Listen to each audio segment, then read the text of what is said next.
எல்லாரும் கண்களை மூடி செவிப்போம் கர்த்தருடைய வார்த்தைக்காக.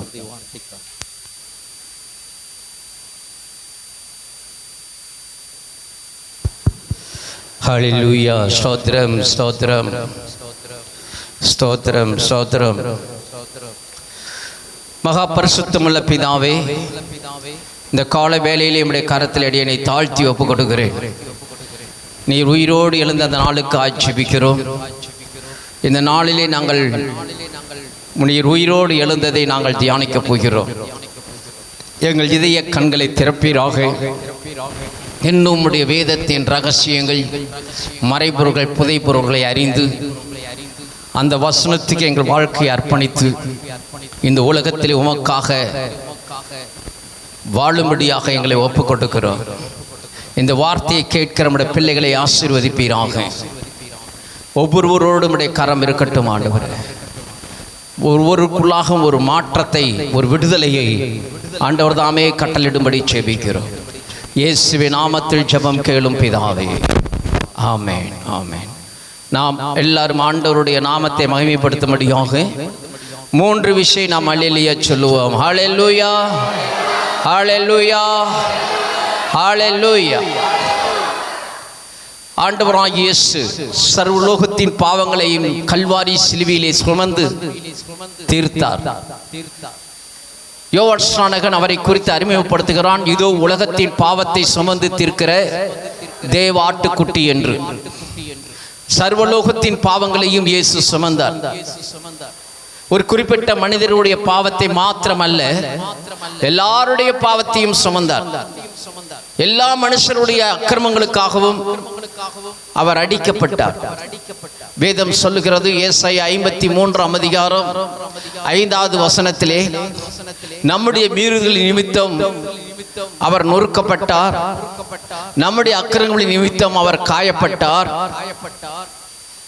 நமக்கு சமாதானத்தை உண்டு பண்ணும் ஆக்கினை அவர் மேல் வந்தது, அவருடைய தழும்புகளினாலே குணமாகிறோம் என்று.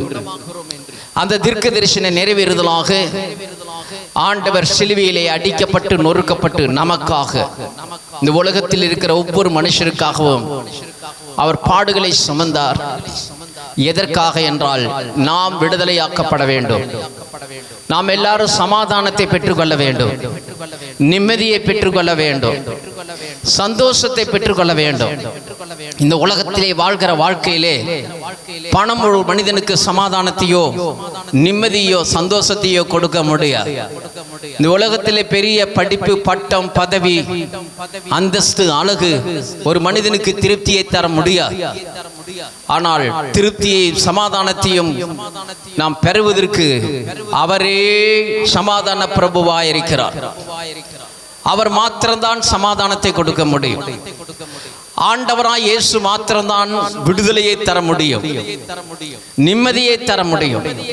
காரணம், அவர் ஒருவர் மாத்திரம்தான் நமக்காக சிலுவையை பாடுபட்டார். நமக்கு சமாதானத்தை கொடுக்க, நாம் பாவ மன்னிப்பு அடைய, சாபத்திலிருந்து விடுதலையாக்கப்பட அவர் சிலுவையிலே எல்லாவற்றையும் செய்து முடித்து விட்டார். இனி நாம் பாவத்தை சுமக்க வேண்டிய அவசியம் இல்லை, சாபத்துக்கு ஆளாக வேண்டிய அவசியம் இல்லை. பலவிதமான பிரச்சனைகள், போராட்டத்திலே அமிழ்ந்து வாழலாமா சாகலாமா என்ற 2ஆம் கட்ட நிலைமையிலே நாம் இருக்க வேண்டிய அவசியம் இல்லை. அவர் நமக்கு நல்ல பதிலாக இருக்கிறார். சமாதானத்தை நான் உங்களுக்கு தருகிறேன் என்று சொல்லுகிறார். என்னுடைய சமாதானத்தையே நான் உங்களுக்கு கொடுக்கிறேன். யோவான் சுவிசேஷம் 14ஆம் அதிகாரத்திலே ஆண்டவராய் இயேசு சொல்லுகிறார், உங்கள் இருதயம் கலங்காதிருப்பதாக. கலக்கத்தோடு இருக்கிறவர்களை பார்த்து சொல்லுகிறார், நீங்கள் கலங்க வேண்டாம். பயத்தோடு இருக்கிறவர்களை பார்த்து சொல்லுகிறார், நீங்கள் பயப்பட வேண்டாம், நான் உங்களுடனே கூட இருக்கிறேன். இயேசு சொல்லுகிறார், உலகத்தின் முடிவு பரியந்தமும் சகல நாட்களிலும் நான் உங்களோடு இருக்கிறேன் என்று ஆண்டவர் சொல்லுகிறார். எல்லா சூழ்நிலைகளிலும், எல்லா நாட்களிலும், நாம் ஜீவனுள்ள காலம் எல்லாம் நம்மோடு கூட இருக்கிறவர்கள் இந்த உலகத்தில் யாருமே கிடையாது. ஆனால் இவர் மாத்திரம்தான் நமக்கு வாக்குறுதி கொடுத்திருக்கிறார், நான் உங்களுடனே கூட இருக்கிறேன். நான் உன்னை விட்டு விலகுவதும் இல்லை, உன்னை கைவிடுவதும் இல்லை என்று கர்த்தர் சொல்லுகிறார்.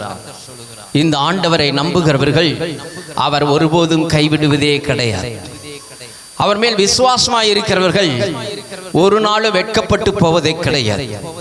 யாராயிருந்தாலும், எந்த தேசத்தை சார்ந்தவர்களாய் இருந்தாலும், எந்த பாஷையை பேசக்கூடியவர்களாய் இருந்தாலும், எந்த நிறமுள்ளவர்களாய் இருந்தாலும், எந்த சூழ்நிலையிலே வாழ்ந்து கொண்டிருந்தாலும், சமுதாயம் புறக்கணிக்கப்பட்டு எல்லாராலும் ஒதுக்கப்பட்டு வெறுக்கப்பட்டு தள்ளப்பட்டு கைவிடப்பட்டு மன நொந்து போன நிலைமையிலே இருக்கிற உன்னை பார்த்துதான் இந்த ஆண்டவர் அழைக்கிறார். நான் உன்னோடு கூட இருக்கிறேன், நீ என்னோடு கூட இருக்க வேண்டும், நீ என்னிடத்திலே வர வேண்டும், நான் உனக்கு ஆறுதலை தருவேன், உனக்கு நான் விடுதலையை கொடுப்பேன் என்று இவர் நல்ல ஒரு வாக்குறுதியை கொடுக்கிற தெய்வமாக இருக்கிறார். அதற்காகத்தான் இவர் சிலுவையை சுமந்து இரத்தம் சிந்தி மரித்து சிலுவையிலே அடக்கம் பண்ணப்பட்டு எத்தனை நாட்கள் கழித்து, 3 நாட்கள் கழித்து இவர் உயிரோடு எழுந்தார். இவர் உயிரோடு எழுந்தார். ரோமருக்கு எழுதின நிருபம் 1வது அதிகாரம் 5வது வசனத்திலே நாம் பார்க்கிறோம். எடுத்தவர்கள் துரிதமாய் சத்தத்தை உயர்த்தி வாசிக்கலாம். மாம்சத்தின்படி தாவீதின் சந்ததியிலே பிறந்தவரும்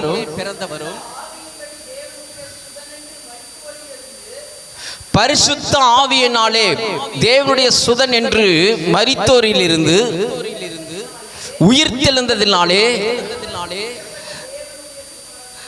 அவர் பலமாய் நிரூபிக்கப்பட்ட தேவனுடைய குமாரனாயிருக்கிறார்.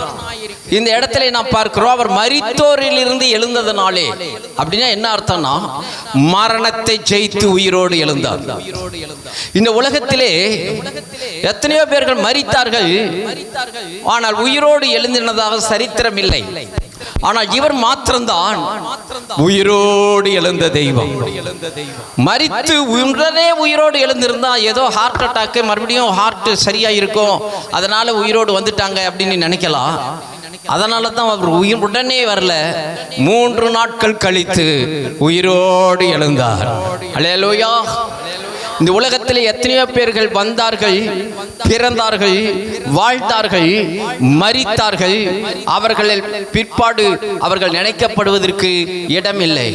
ஆனால் இவர் மாத்திரம்தான் உலகத்திலே வந்தது உண்மை, அவர் சிலுவையிலே ரத்தம் சிந்தினது உண்மை, அவர் சிலுவையிலே மரித்து அடக்கம் பண்ணப்பட்டது உண்மை. ஆனால் 3வது நாளிலே உயிரோடு எழுந்தார்.